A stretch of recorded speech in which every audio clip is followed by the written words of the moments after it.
कभी कभी आप देखोगे हॉस्पिटल में हम लोग कुछ सर्जरी के लिए गए और सर्जरी का एनेस्थेशिया दिया है, उसके वजह से बैक पेन हुआ है। आज सीजरियन सेक्शन होता है, लेबर डिलीवरी के समय सीजरियन सेक्शन में एनेस्थेशिया देते हैं, उसके वजह से बैक पेन होता है। एक्सेसिव एक्टिविटी करते हैं, जैसे खेलना है, जिमिंग करना है, तो एक्सेस करना ये भी हानिकारक है और न करना भी हानिकारक है। तो सर नॉट्स या जैसे आप स्टिफनेस बता रहे हैं, वो इमोशनल इम्पैक्ट भी करता है उसको?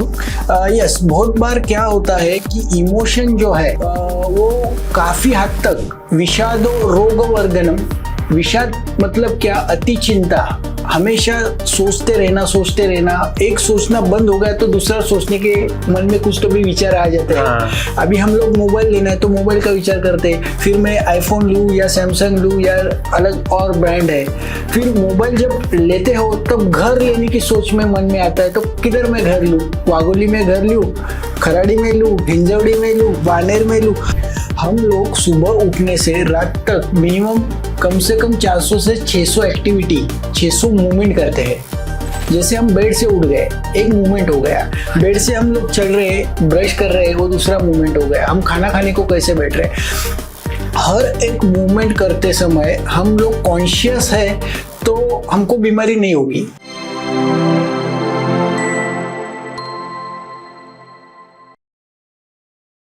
सर आजकल देखते हैं कि बहुत कम उम्र में लोगों को स्लिप डिस्क की प्रॉब्लम होती है, स्पेशली जो आईटी में काम करते हैं या काफ़ी टाइम तक 8 घंटे 10 घंटे एक ही चेयर पे काम करते हैं बैठ के, तो उनमें काफ़ी देखा गया है। तो ये क्या रीज़न है, आप बता सकते हैं? स्लिप डिस्क होने का या साइटिका होने का या कमर दर्द हम बोलते हैं, उसका होने का अलग अलग कारण है अकॉर्डिंग टू उनका खान पान कैसे है, उनका बैठने का पोस्चर कैसे है, उनका चलने का पोस्चर कैसे है, उनसे उनके हर दिन के लाइफ एक्टिविटी क्या चल रहे हैं। हम लोग सुबह उठने से रात तक मिनिमम कम से कम 400 से 600 एक्टिविटी, 600 मूवमेंट करते हैं। जैसे हम बेड से उठ गए, एक मूवमेंट हो गया।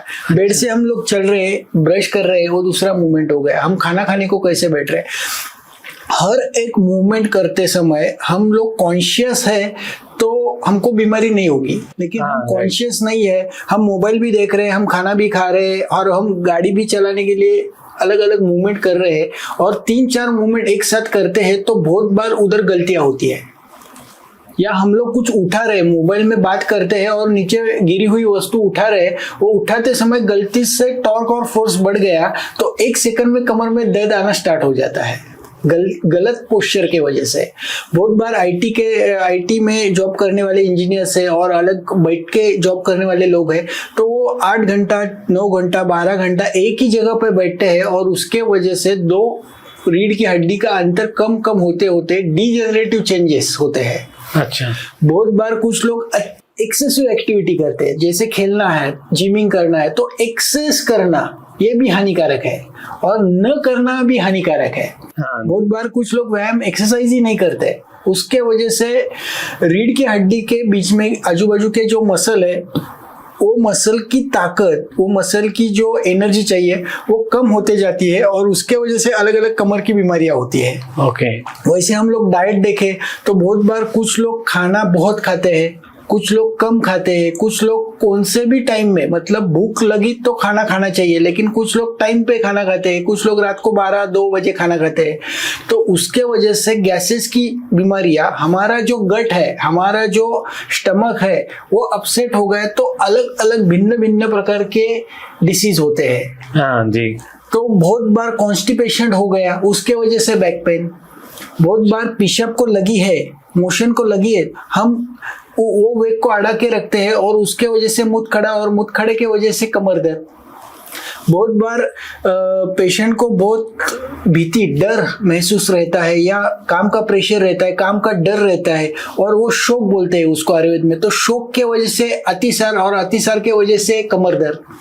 अच्छा, बहुत बार कभी आज देखा जाए तो सभी का लाइफ सेडेंटरी हो गया, फास्ट हो गया, सबको सभी चीजें फास्ट चाहिए। देखो हम लोग एक मैसेज छोड़ते हैं और वो जब तक जाता नहीं तब तक जान कैसी तरी होती है। हाँ, राइट। तो सेकंड्स में जी रहे हर एक रील डाल देता है तो देखता है कितने व्यूज हो गए। रात को नींद नहीं आती जब तक 1000 व्यू नहीं होते 2000 व्यू नहीं होते। तो बहुत बार ये अलग अलग पेशेंट में या अलग अलग लोगों में हर एक डिसीज होने का कारण अलग अलग है। ओके। कुछ लोगों का फिजियोलॉजिकल कारण है, कुछ लोगों का पैथोलॉजिकल कारण है। जैसे पैथोलॉजी मतलब क्या, तो कभी कभी सीआरपी बढ़ जाता है, यूरिक एसिड बढ़ जाता है, कुछ कुछ अलग ब्लड में के जो कंटेंट्स है वो बढ़ने की वजह से, लीवर के फंक्शन अच्छे न होने की वजह से बीमारी आती है। ओके। कुछ लोगों का तकलीफ इमोशन की वजह से होता है। बहुत बार अपर ट्रेपेजियस मसल ये इमोशन के वजह से लॉक हो जाते हैं। बहुत बार आप देखते हैं कि काम में प्रेशर ज्यादा रहता है, टारगेट दिया जाता है, वो टारगेट कंप्लीट नहीं होता है तब तक दूसरा टारगेट आता है। तो ये इमोशन माइंड जो है वो माइंड कोप अप नहीं कर पाता है और उसके वजह से neck pain back pain start होता है। तो ये बैक पेन जो है वो सिर्फ एक डिसीज नहीं है, तो कभी कभी कुछ व्याधियां, कुछ रोग जो होते हैं उनका उपद्रव या कुछ हम लोग ट्रीटमेंट ले रहे हैं उसका उपद्रव, कभी कभी डायलिसिस करवाते हैं उसके वजह से भी कभी कभी बैक पेन होता है। कभी कभी आप देखोगे हॉस्पिटल में हम लोग कुछ सर्जरी के लिए गए और सर्जरी का एनेस्थेसिया दिया है, उसके वजह से बैक पेन हुआ है। आज सीजरियन सेक्शन होता है, लेबर डिलीवरी के समय सीजरियन सेक्शन में एनेस्थेसिया देते हैं, उसके वजह से बैक पेन होता है। तो हर एक छोटे बच्चे से लेके बूढ़ों तक हर एक लाइफ का उनका जो पाथ है उसमें कुछ कुछ एक्शंस के वजह से बैक पेन, कुछ कुछ खाने का तरीका अनडाइजेशन हो गया उसके वजह से बैक पेन, बैग का हम लोग इस्तेमाल कर रहे हैं वो बैग गलत तरीके से हम लोग इस्तेमाल कर रहे हैं उसके वजह से बैक पेन। तो बैक पेन होने का या नेक पेन होने का या स्लिप डिस्क होने का कॉज अलग अलग अलग अलग है। ओके। और हर एक पेशेंट में उसका कॉज अलग है। कुछ पेशेंट में मसल का पैटर्न चेंज होता है, कुछ पेशेंट में नोड्स बन जाते हैं, कुछ पेशेंट में इमोशन के विसरल ऑर्गन इम्बैलेंस होते हैं, इमोशन विसरल ऑर्गन के ऊपर अलग तरीके से लिगामेंट टाइट कर देता है। तो ये जो स्लिप डिस्क है, साइटिका है या कमर दर्द है या रीढ़ की हड्डी का पेन है, वो हर एक पेशेंट का कॉज जो है वो अलग अलग है। ऐसा नहीं है कि हमेशा गादी स्लिप हो गई और उसके वजह से बैक पेन है। जी। तो सर नॉट्स या जैसे आप स्टिफनेस बता रहे हैं वो इमोशनल इम्पैक्ट भी करता है उसको? यस, बहुत बार क्या होता है कि इमोशन जो है वो काफी हद तक विषादो रोगवर्धनम, विषाद मतलब क्या, अति चिंता, हमेशा सोचते रहना, एक सोचना बंद हो गया तो दूसरा सोचने के मन में कुछ तो भी विचार आ जाते हैं। अभी हम लोग मोबाइल लेना है तो मोबाइल का विचार करते हैं, फिर मैं आईफोन लूँ या सैमसंग लूँ या अलग और ब्रांड है। फिर मोबाइल जब लेते हो तब घर लेने की सोच में मन में आता है, तो किधर मैं घर लूँ, वागोली में घर लूँ, खराड़ी में लूँ, हिंजवड़ी में लूँ, बानेर में लूँ। तो ये सोचने के वजह से बहुत बार कुछ लोगों का स्वभाव ही बन जाता है कि हम दूसरे के प्रॉब्लम भी खुद मन में लेके आते हैं। हाँ जी, ओवर थिंकिंग के वजह से इमोशन सब ट्रैप में आ जाते हैं और ट्रैप में आने के वजह से बहुत बार हमारे अंदर के फिजियोलॉजिकल ऑर्गन जो है वो इमोशन को डिजर्व करते हैं और वो अंदर लेने के वजह से, अंदर बैठने के वजह से बहुत बार अलग अलग ऑर्गन, सैड होने की वजह से अलग अलग ऑर्गन, हम लोग बहुत इच्छाएं रख रहे हैं तो उसके वजह से ऑर्गन, वो इच्छाएं पूरी नहीं हो गई तो अलग ऑर्गन, हमेशा हर अलग ऑर्गन में उसका इम्पैक्ट हो जाता है और उसके अंदर के लिगामेंट टाइट हो जाते हैं और उसके वजह से अलग अलग बीमारियां पेशेंट में दिखाई देती है। ओके। और सर आजकल ये काफ़ी issues because of the health या मेंटल स्टेट की वजह से ही देखा जा रहा है। आजकल हार्ट अटैक भी ज़्यादा हो रहे हैं, बैक पेन जैसे आप बता रहे हैं, वो सब उससे, mind is everything, what you think you become. Yes, बहुत बार क्या होता है कि लोगों का थिंकिंग माइंड, हम लोग किधर जा रहे हैं, हम प्रगति तो कर रहे हैं लेकिन बहुत बार मन में जो विचार है, मन की जो इच्छाएं है वो खत्म नहीं हो रही है, तृप्ति नहीं हो रही है, इसलिए आदमी अलग अलग ट्रैप में अटक रहा है। और उसके वजह से उसका एक ही है कि आप नेचर के पास जाओ तो आपकी बीमारियां कम होती जाएगी। हाँ, राइट। आज आप जाओगे यूएस, लंदन में देखोगे तो depression is the big disease, number 1 का डिसीज उधर बन रहा है। हाँ, और वही चीज आज भारत में आ रही है, क्योंकि क्या हो रहा है, हम लोग रुक रहे नहीं है, हाँ, तो भी रुकना नहीं चाह रहे। किधर तो भी रुकना है, आपके थॉटों को, आपके विचारों को, आपके मन में क्या चल रहा है, आपका अंदर का मन और बाह्य मन क्या बता रहा है। Who is I am? Why I am come on the earth? मैं इस पृथ्वी में क्यों आया हूँ, उसका कारण हमको ढूंढना है। हाँ, right. यही गीता हमको सिखाती है। अर्जुन को क्या बोला, अर्जुन फर्स्ट विषाद, उसका फर्स्ट डिप्रेशन उसको आया था। हाँ, राइट। कि मैं लड़ूं या ना लड़ूं, मैं किसके साथ लड़ूं, क्यों लड़ रहा हूं, मैं हिंसा कर रहा हूं। तो फिर श्री कृष्ण जी ने उनको बताया कि तू धर्म के लिए काम कर रहा है, हम हमारा कर्म करते रहेंगे, जो हमका कर्म दिया है। हम अभी मैं डॉक्टर हूँ, मेरा कर्म है कि रोगों को, जो व्याधि के लिए जो इंसान आया है उसको बचाना है, उसकी दुख जो है, उसको जो पेन हो रहा है उसमें से बाहर निकलना है। मैं जिसका जो कर्म है वो करते रहना है, तो अपनी अपनी डिसीजेस कम होती जाएगी। हाँ, राइट।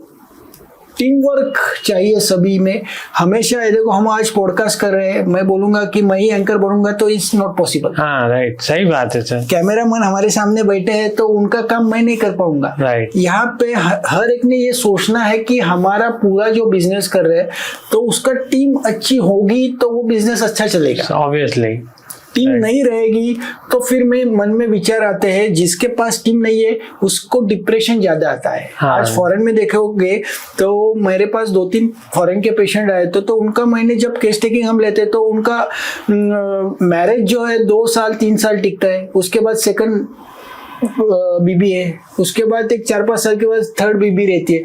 तो उनके इमोशन जो है वो बहुत बार क्या होता है कि अकेलापन जो आता है, अकेलापन महसूस नहीं होता है, उसके वजह से डिप्रेशन आ रहा है। हाँ जी, राइट। बहुत बार क्या होता है, उनको बच्चियां अलग रहती है, बीबी अलग रहती है, अकेलापन में ज्यादा देर निकलते हैं और उसके वजह से डिप्रेशन आ रहा है। आज हमारा फैमिली जो है, इंडिया का संस्कृति जो है, भारत का संस्कृति है, हम लोग सब हमारा दोस्त है, ग्रुप है, हमारे फैमिली रिलेशन में हमेशा त्योहार रहता है। दिवाली आ गया, रक्षाबंधन आ गया तो हम लोग एक दूसरे के घर पे जाते हैं, त्योहार मनाते हैं। जॉइंट कल्चर है और हम हमारी बातें एक दूसरे से करते हैं, एक दूसरे से सीखते हैं, तो उसके वजह से बीमारियां कम होती है। हाँ, राइट। आप शेयर करते हैं तो आप वेंट आउट होते हैं। यस, उसके वजह से डिप्रेशन कम आता है, उसके वजह से इमोशन बैलेंस रहता है। हम लोग खाने में हमारे देखो आज इंडियन फूड जो है वो आज स्पाइसेस जो है, अलग अलग स्पाइसेस जो है, हमारा अज्जी का बटवा बोलते थे, हमारा स्पाइसेस का डब्बा जो है वो ही एक बड़ा गट हमारा अच्छा बनाता है। आज फॉरेन में जाओगे तो उधर मसाले नहीं है, उधर सिर्फ ब्रेड है, अल्कोहल है। आपको हमारे इंडिया में जीरा, मोहरी, राई, अलग अलग हल्दी, धनिया, नमक, ये जो सब मसाले का स्पाइसेस है वो एक मेडिसिन है। हाँ, एग्जैक्टली। और वो सोच के ही बनाया गया है और एशियन टाइम से, मतलब हमारा ऐसे बोलते हैं कि हमारा कल्चर जो है 5000 साल पुराना है, तो उतना उस समय आप 5000 साल पहले ये चीजें सोच रहे हैं। और उस समय के जो थॉट करने वाले लोग थे या ऋषि मुनि थे, उन्होंने हमारा कल्चर जो है अकॉर्डिंग टू ऋतु बैठाया है। हाँ, देखो एग्जैक्टली। पावसाळा आ गया तो उस समय का खान पान, गर्म पानी हम बॉईल करके पीते हैं। उन्हाळा आ गया तो हम ठंड पदार्थ खाते हैं। हाँ जी। मौसम की सीजन में हम गर्म पदार्थ खाते हैं। जैसे जैसे हमारा ऋतु चेंज होता है उस हिसाब से हमारे वात, पित्त, कफ, इनका प्रकोप होने की वजह से उनका खान पान वैसे आ गया है। हाँ। वैसे सब सन जो है उस हिसाब से बैठा है, इसीलिए हमको बीमारियां कम होती है। हाँ जी। आज इंडियन ट्रेडिशन जो है तो वो सब जो बैठाया है वो अलग अलग चीजों पे, हमारे जो भी ऋतु का कल्चर चेंज होता है तो हमारी खान पान चेंज होती है, हमारा कपड़ों का पहनने का तरीका चेंज होता है। देखो हम दिवाली में कौन से कपड़े पहनते हैं, मौसम में कौन से, ठंडी का मौसम आया तो कपड़े चेंज करते हैं।